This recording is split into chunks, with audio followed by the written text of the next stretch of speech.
प्यारे बच्चों, सूरदास जी के 7वें पद की व्याख्या आप लोग देखिए।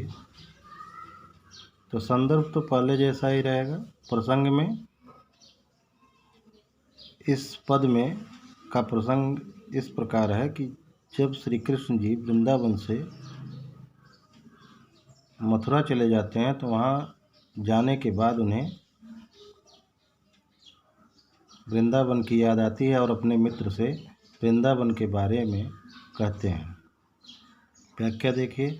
ऊधो मोहि ब्रज बिसरत नाही, कि हे कृष्ण जी उद्धव, जो उनके मित्र हैं उद्धव, उनसे कहते हैं कि हे उद्धव, मुझे ब्रज बिसरत माने भूलता नहीं है। वृंदावन गोकुल वन उपवन, वृंदावन के गोकुल, वहाँ के वन उपवन यानी बगीचे और बाग, सघन कुंज की छाई और सघन वृक्षों की जो छाई है वह मुझे भूलती नहीं है। हे उद्धव, मुझे ब्रज भूलता नहीं है। वहाँ गोकुल में जो वन है, उपवन है अर्थात बगीचे हैं, सघन कुंज माने घने वृक्षों की जो छाया है वह मुझे भूलती नहीं है। प्रातः समय माता जसुमती, प्रातः काल होते ही माता यशोदा और नंद देख सुख पावत, और नंद को देख करके जो सुख प्राप्त होता था और मुझे भी और उनको भी, माखन रोटी दह्यो सजाओ, माता यशोदा मक्खन रोटी और दही साथ में सजा करके अतिहित साथ खवावत, अतिहित बहुत ही प्रेम से, हित माने प्रेम से, साथ खवावत खिलाती थी। यानी मक्खन रोटी दही सजा करके माता यशोदा बहुत ही प्रेम के साथ खिलाती थी। गोपी ग्वाल बाल संग खेलत, सब दिन हंसत सिरात, गोपियों ग्वाल बालों के साथ खेलते हुए, गोपियों ग्वाल बालों के साथ खेलते हुए सब दिन हंसत सिरात, सब दिन माने पूरा दिन, हंसत सिरात, सिरात माने बीत जाता था, यानी पूरा दिन हंसते खेलते हुए गोपी ग्वाल बालों के साथ बीत जाता था। सूरदास धन धन ब्रजवासी, जिनसो हित जद तात, सूरदास जी कहते हैं कि धन्य है ऐसे ब्रजवासी यानी ब्रज के निवासी, जिनसो हित जद तात, जिनका हित यानी जिनके बारे में सोचने वाले स्वयं कौन है? श्री कृष्ण जी हैं। जद तात, काव्यगत सौंदर्य में भाषा ब्रज ही है, छंद गेय पद है, रस वियोग श्रृंगार है, अलंकार अनुप्रास है और धन धन में पुनरुक्ति प्रकाश हो गया। गुण माधुर्य है, शैली मुक्तक है। अब 8वें पद को देखें।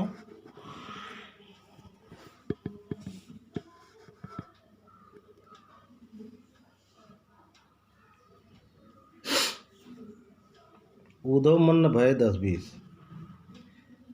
इसमें उद्धव वृंदावन जा करके गोपियों को समझाते हैं कि वो श्री कृष्ण को भूल करके योग में या ईश्वर की आराधना में अपना मन लगाएं, श्री कृष्ण को भूल जाएं।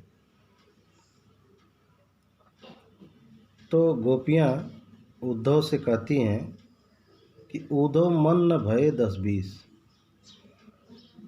कि हे उद्धव, मन माने हृदय, न भय 10-20 यानी हमारे पास 10-20 मन नहीं है, एक ही मन है। और एक हुतो यानी एक था, सो गयो श्याम संग, और वह किसके साथ चला गया? श्याम के संग यानी कृष्ण के साथ ही वह मन चला गया। को और आधे ईश, और जब मन ही नहीं है हमारे पास तो कैसे किस ईश्वर की आराधना करें? इंद्री शिथिल भई केशव बिन, गोपियाँ उद्धव से कहती हैं कि हे उद्धव, हमारी इंद्रियां शिथिल भई यानी हमारी इंद्रियां काम नहीं कर रही हैं, केशव के बिना यानी केशव जब से चले गए हैं, श्री कृष्ण जब से चले गए हैं, हमारी इंद्रियां निष्काम हो गई अर्थात वह कार्य नहीं कर रही हैं। ज्यों देही बिन शीस, जैसे बिना शरीर के सिर हो जाता है, उसी प्रकार से हम सब गोपियाँ कृष्ण के बिना हो गई हैं।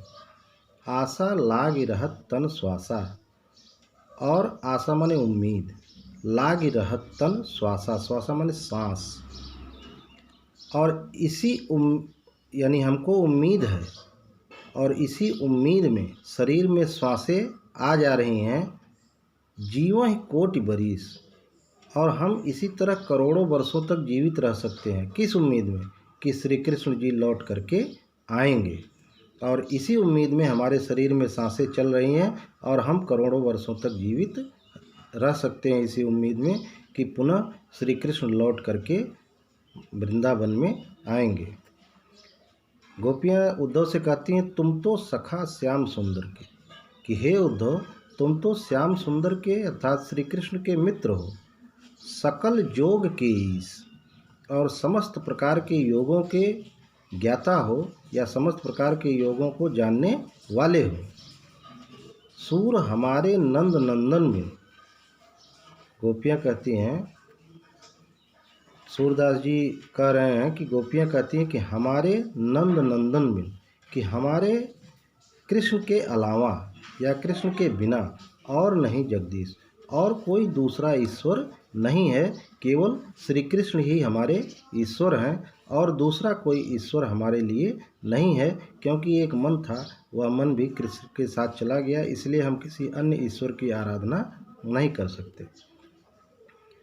तो काव्यगत सौंदर्य लगभग उसी तरह होगा। भाषा ब्रज, छंद गेय पद, रस वियोग श्रृंगार,